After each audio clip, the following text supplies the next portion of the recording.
Bonjour Eva. Bonjour Sania. Alors aujourd'hui, on a le privilège d'être accueillis dans votre salon de coiffure que vous avez ouvert. Alors depuis combien de temps Eva? Ça va faire 3 ans au mois de juin. J'ai ouvert mon salon à 21 ans.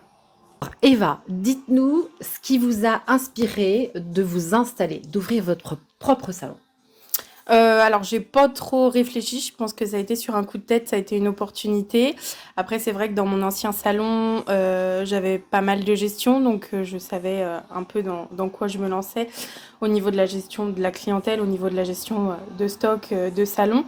Après forcément tout ce qui est partie administrative, on est un petit peu lâché et on a tout à apprendre. Mais ça, on s'en rend pas compte au départ. Ça a toujours été un rêve de petite fille et du coup, ça s'est concrétisé il y a bientôt 3 ans. Bravo, franchement, c'est ouais, une belle réussite. Faut que ça continue. C'est ça. Faut perdurer dans le temps. Alors Eva, quels sont les principaux défis que vous avez pu rencontrer lors de votre installation? C'est vraiment tout ce qui est partie administrative. Ça a été vraiment le gros qui a été le plus compliqué. Tout ce qui est démarches administratives, les demandes. Ça a été le plus compliqué parce qu'on n'est pas forcément aidé ni guidé sur tout. Et ça a été, franchement, ça a été le parcours du combattant. Pendant au moins 6 mois, j'ai vraiment galéré là-dessus. Donc là, actuellement, vous êtes face à voilà, des défis, problématiques, des difficultés, des choses dans votre quotidien. Bon, après, oui, forcément, quand on a une entreprise à gérer, on a toujours des choses à gérer, que ce soit au niveau de la paperasse, au niveau de la clientèle, au niveau des employés. Après, voilà, il y a toujours à gérer, mais il faut toujours le prendre positivement et il y a toujours une situation qui s'arrange et voilà. Donc ça, c'est votre vision, hein, vous. Oui, C'est voilà, votre façon c'est ça, d'être, c'est ça. de vous dire que voilà, tout est complètement... Tout est faisable, c'est juste que faut toujours passer par des moments un peu plus compliqués, mais tout se résout, donc c'est le principal. et se donner la... Se donner la peine, oui, c'est ça. Ok. Donc d'avoir cette détermination. Oui, oui, c'est la clé du truc, de toute façon. Hein. Pour vous, c'est la clé, la détermination. C'est ça qui a fait que vous êtes Ah là oui, aujourd'hui. la détermination, toujours positiver, jamais s'abattre et voilà, toujours être concentré et voir le but et le positif à la fin. C'est pour nous qu'on fait ça, donc c'est autrement. Et comment vous vous sentez, donc là, 3 ans après, du début jusqu'à maintenant? Après, c'est toujours que du bonheur au niveau de la clientèle. J'ai vraiment créé une clientèle à mon image et mes clientes sont top. Après, moi, le gros point noir, c'est toujours l'administratif. Donc, c'est toujours 3 ans après la bête noire du truc et ça me gaffe toujours autant. Mais voilà, après, je pense que de toute façon, 3 ans, 20 ans après, on sera toujours autant stressé sur beaucoup de choses pour le planning, on pense H24 à son entreprise après quand on est à son compte. Donc, libérer son esprit de l'entreprise, enfin, pour l'instant, c'est pas possible. J'arrive pas encore à couper réellement de l'entreprise, même pendant mes congés, même pendant. Je pense toujours à l'entreprise, à l'après, en fait.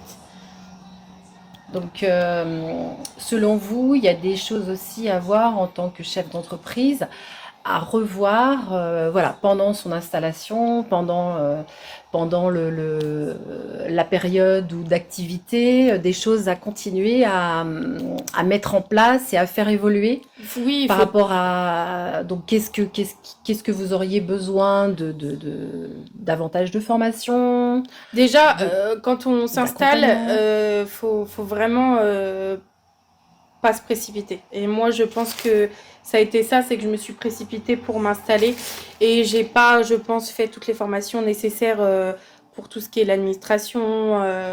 Et c'est vrai qu'alors j'ai une super comptable, je suis super bien accompagnée, mais je me sens vite débordée en fait. Au niveau de ce côté-là, c'est vraiment le point noir et c'est vrai qu'il faudrait que je prenne le temps de me former sur tout ce qui est administratif, que ça soit plus une corvée en fait, que je sois organisée tous les mois et que ça se fasse impeccable quoi. D'accord.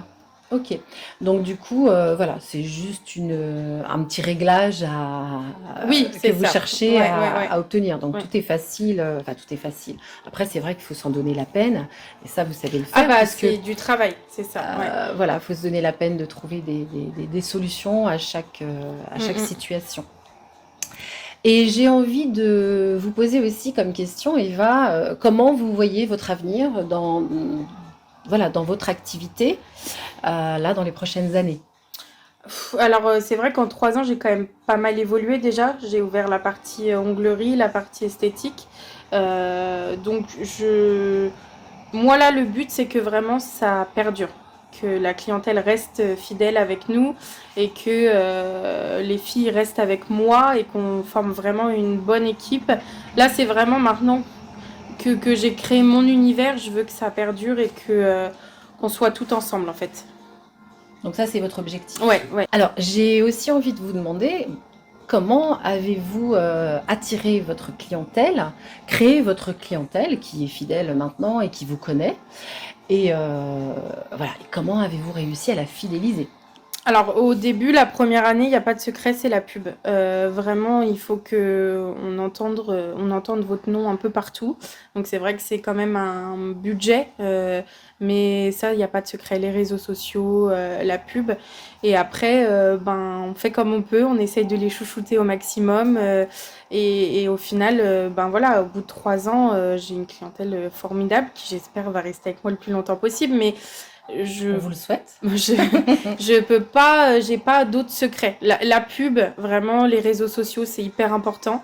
Et après, bah, être comme on est au salon. Et je pense que voilà, c'est Voilà, le. donc après, c'est votre côté artiste, votre côté créatif qui vient, voilà, comme je dirais normalement, tout passionné, C'est ça. coiffeur, artisan, voilà, continue à mettre en place et peut-être chercher des nouvelles idées. Ouais, bah C'est ça toujours, surtout. hein. Faut toujours se renouveler, jamais s'endormir sur ses acquis, toujours faire de nouvelles formations, euh, de- d'apporter de la nouveauté à la clientèle, en fait, c'est ce qu'elle veut. Et surtout en coiffure, nous, je pense ça bouge tout le temps. Il y a toujours de la nouveauté, et les réseaux sur des grands salons où ce qu'ils proposent, c'est totalement différent. Il faut qu'on arrive, nous, plus petits salons, je dirais, à essayer de s'adapter et leur apporter un peu la même chose, quoi. Actuellement, quel est le moteur qui vous anime chaque jour dans votre entreprise et qui, voilà, la motivation que vous pouvez avoir, la détermination, c'est quoi votre secret? Ben, quand on a notre entreprise, je pense que après on mange entreprise, on dort entreprise. C'est notre but que ça continue. Après, bah forcément, maintenant j'ai l'équipe qui va avec et c'est une super équipe et je veux que ça continue. Et puis même ma clientèle, c'est elle qui me donne aussi le coup de boost quand j'ai un peu moins le moral ou quand il y a un peu des événements. C'est vrai que bah, c'est elle qui me donne le coup de boost pour continuer. Et voilà, je pense que c'est ça le secret au final, de bien être entouré. De bien être entouré, effectivement. C'est ce qui a fait de vous que voilà, vous avez réussi dans votre entrepreneuriat, en fait. C'est ça? Oui, alors après réussir, ça me fait toujours peur parce que ça fait que 3 ans au final. Et je me dis, réussir, c'est quand on a réussi à perdurer tout le long de notre carrière avec notre salon. Donc oui, pour l'instant, Mais ça, c'est parce que c'est votre humilité qui dit ça. La réussite, c'est déjà d'avoir construit quelque chose, oui, d'avoir entrepris. Et au contraire, c'est un beau début. Et moi, j'ai envie de vous dire, voilà, et je vous encourage, et je veux aussi encourager les jeunes à s'installer, les moins jeunes, ceux qui osent pas, ceux qui ont peur, qui ont des freins, voilà, de se dire que bah, tout est possible. Qu'effectivement, que si on est déterminé et qu'on est passionné par son métier, mais voilà, on va, comme vous, se faire une belle identité sur la place, dans votre domaine, vous voyez. oui. C'est ça que j'ai envie de dire aussi à travers les personnes qui nous regardent. Bah, n'ayez pas peur d'entreprendre, que voilà, de croire en ses rêves, comme vous, Eva, parce que c'est Oui. votre voilà, Ah c'est bah oui, votre ça a toujours été et un rêve. qu'effectivement de bien s'entourer et de croire en soi je pense que c'est aussi l'objet de réussite. Et que même si c'est 1 an, 2 ans, 3 ans, effectivement, c'est de mettre en place les moyens qui feront que Ça vous perdure allez, dans le temps, ouais. voilà, on continue à perdurer dans le temps. En tout cas, bravo Eva. Moi, je trouve que vous êtes un très bel exemple pour les jeunes qui ont des rêves plein la tête, de s'installer, d'avoir envie d'être dans cette énergie d'entreprendre. Voilà. Et c'est pour ça que j'avais envie de vous prendre aussi comme exemple, parce que ouais, à 20 ans, tout est possible. Tout est possible, même à 20 ans. Eh ben, merci beaucoup, Sonia. Alors Eva, dans votre salon, vous avez ouvert toute seule la première année et rapidement, j'ai cru comprendre que vous avez aussi évolué rapidement dans votre équipe. Alors oui, j'ai ouvert toute seule. Au bout de la première année, j'ai pris une apprentie parce que toute seule, j'arrivais plus à gérer la clientèle. Ensuite, 1 an et demi après, j'ai ouvert la partie esthétique. Et donc là, à l'heure d'aujourd'hui, on est quatre. Donc j'ai mon apprentie en coiffure, Lola. Et ensuite, j'ai Marina qui s'occupe de toute la partie onglerie. Et j'ai Clémence qui s'occupe de tout ce qui est esthétique au niveau des cils, sourcils, visage, technicienne de cils, make-up, voilà. Très bien, ouais, c'est voilà, quand même une belle évolution. Et vous avez encore envie de développer? Je pense que non. Là, au niveau de... Là, cette équipe me convient vraiment. On est au complet et je pense qu'il faut que je m'arrête là. Au D'accord, niveau donc de... plus envie de justement peaufiner tout Voilà, ça et c'est ça. être... Maintenant, être impeccable au niveau de l'équipe, que tout le monde soit impec au niveau de son domaine et que maintenant, alors moi, la coiffure, ça y est, la clientèle commence à être bien fidélisée, mais qu'on arrive à faire la même chose pour tout ce qui est la partie esthétique. Ouais, et stratégiquement, bien sûr, voilà, avoir des outils performants pour développer votre rentabilité, votre chiffre d'affaires, j'imagine. Oui, voilà, après, ça, Voilà, c'est c'est une ça autre de partie voir. encore où. Mais après, je précise que Marina et Clémence sont à leur compte. Voilà, elles sont juste ici Oui, c'est un. une freelance en gros. Voilà, tout à Voilà, fait. Vous je partagez. partage le local. Moi, j'ai Voilà. juste Lola en fait sous moi. Ce qui est très bien, c'est super. Voilà. Et ce qui permet aussi à la clientèle, et c'est un D'avoir très bon plusieurs cheminement, domaines et de leur proposer plusieurs services, plusieurs domaines. Et ça, c'est top, c'est une belle idée. Parce que là, il faut savoir qu'Eva, vous avez choisi aussi de vous installer à côté de chez vous. Donc, comme quoi, tout est possible, même dans un village, dans une ville. Il n'est pas obligé d'être dans une grande ville. Donc voilà, donc dans votre ville, vous êtes présente et c'est super, ça fonctionne parce que ça a démarré très fort. oui, Et oui, je vous en oui, oui, félicite. oui. Merci. Alors, qu'est-ce qui a fait justement que vous avez été visible comme ça et que vous avez fait monter votre clientèle rapidement? La visibilité, comme j'ai dit, les réseaux sociaux, je pense que ça a vraiment fait parce qu'au final, les gens sont pas venus pour Eva Baudouin, ils me connaissaient pas de base. Ça a été vraiment la visibilité sur les réseaux, c'est hyper hyper important et se À travers forcer. votre travail, à travers votre personnalité, j'imagine aussi. Oui, bah Hein? après du coup forcément quand les gens sont venus, ils ont connu le salon et du coup forcément on a créé après des liens, mais de base pour que les gens connaissent le salon, et ben c'est les C'est les réseaux réseaux sociaux. sociaux. Ouais, c'est Ok. vraiment le secret du truc. Eva, pour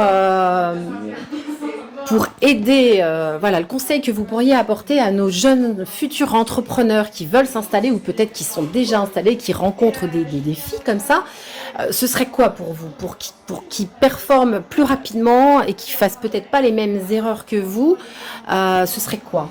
Eh ben, vous formez sur tous vos points faibles, sur tout ce que vous n'êtes pas à l'aise. Après, moi, j'ai quand même eu de la chance d'avoir été accompagnée rapidement par des personnes compétentes et d'expérience. Donc, euh, donc, c'est pour ça que j'ai pas non plus été coulée, mais prendre le temps de s'installer, prendre le temps de se former, et ça, je pense que c'est vraiment le secret du truc. Et j'ai eu beaucoup de chance, comme je dis, d'avoir été accompagnée par des gens d'expérience qui ont pu me guider et me donner des conseils pour l'installation. Alors Eva, j'ai une dernière question. J'aimerais savoir quelles compétences vous auriez aimé avoir voilà, pour développer votre salon actuellement Et et le faire ben, c'est ce évoluer. qui revient depuis le début, c'est vraiment tout ce qui est côté administratif, gestion aussi des employés. C'est vraiment cette gestion-là qu'on nous apprend pas en fait, où j'étais totalement débutante dans le truc et gérer une équipe c'est compliqué, gérer tout ce qui est administratif c'est compliqué et c'est vraiment ça où j'aurais aimé que alors, j'aurais pu le faire, hein, c'est pas qu'on n'est pas accompagné, c'est que, comme j'ai dit, il faut vraiment prendre le temps, je pense, quand on s'installe, de vraiment se former sur ces points-là. Mais on se doute pas, en fait, toute la gestion derrière qu'il y a un commerce. Et ça, voilà, vraiment, ça aurait été ces formations-là qu'aurait été bien de faire. Euh, Vraiment une formation globale avant d'ouvrir sur tout ce qui est gestion voilà, des employés, gestion de la paperasse, toutes les demandes administratives. Ça, c'est hyper complexe et ça, on ne nous l'apprend pas en fait. Et là, donc, maintenant, quel est le besoin? C'est toujours d'actualité? C'est toujours ce besoin-là pour Ouais, vous ouais, ça, c'est vraiment le gros point noir de... d'avoir cet accompagnement Ouais, par rapport à même votre rentabilité peut-être, c'est ça. par rapport à l'évolution de la fiche moyenne, Ouais, par rapport à tout ce qui va faire grossir votre chiffre d'affaires ouais, et le bien-être dans l'entreprise et avec vos collaborateurs? c'est ça. Ouais, Les stratégies, en management, en ouais, diverses points. C'est ça que ouais. vous auriez plus envie. Alors, et donc, qu'est-ce qui vous permet pas de le faire actuellement? Le temps, en fait, il faut vraiment que j'arrive à me dégager du temps. Je le consacre 100% à ma clientèle. Euh, je veux toujours être disponible quand elle le souhaite, avoir un planning quand même assez disponible. Et du coup, c'est vrai que je me dégage pas assez de temps pour ces formations-là où je pense que du coup, elles sont quand même hyper importantes. Mais je me dégage pas assez de temps, je pense, pour ce genre de choses. Et du coup, c'est vrai que ça fait partie de la santé mentale où là, c'est plus compliqué. Toutes ces gestions-là, c'est vraiment le point noir, quoi. Et surtout, c'est quand même le cœur de l'entrepreneur aussi, la santé mentale, comme vous dites, émotionnelle, voilà, physique. Parce que si on n'est plus aligné avec qui on est vraiment, à un moment donné, on se perd. Et c'est vrai que ça fait partie aussi de la durée, voilà, dans le temps. Parce qu'un entrepreneur, mais effectivement, il est confronté à des échecs. Et il faut rebondir rapidement, repartir rapidement. Et tout ça sur la durée, puisque l'entrepreneur, voilà, il a du chemin à faire tout au long de sa vie d'entrepreneur. Et d'apprendre à se préserver soi-même. C'est ça, Et ouais. il est vrai que le chef d'entreprise a beaucoup plus de difficultés à se donner le temps Ouais. pour lui-même Mm, mm. et trouver l'énergie et avoir cette sérénité pour aussi développer son entreprise, pour pouvoir travailler sur son entreprise et la faire évoluer. Ouais. Donc Bah c'est plus oui, ça, voilà, qui actuellement est dans votre... 3 ans après, moi, je me dégage pas encore, pas du tout même, de temps pour moi. Ouais. Ah non, pas du tout. Ouais, parce que vous faites que focus, que Ah entreprise, oui, entreprise, oui. Même entreprise. sur mes jours de repos, je suis pas un jour de repos sans venir ici. Ouais. Parce que, comme je vous dis, je suis pas organisée Donc au niveau après, de la c'est voilà, paperasse. question C'est ça. d'organisation, Et une question oui, de gestion de temps, de travail, de management, de stratégie, voilà, ouais, ouais. effectivement. Eva, merci beaucoup de nous avoir accueillis dans votre salon, chez vous, et d'avoir pris le temps, parce qu'on a bien compris que c'est quelque chose qui est un petit peu plus compliqué, d'avoir voilà, pris le temps pour nous accorder cette interview. Merci beaucoup, Eva. Merci à vous, Bon, Sonia. ça a été rapide quand même, on a fait... Ouais, hein, c'est...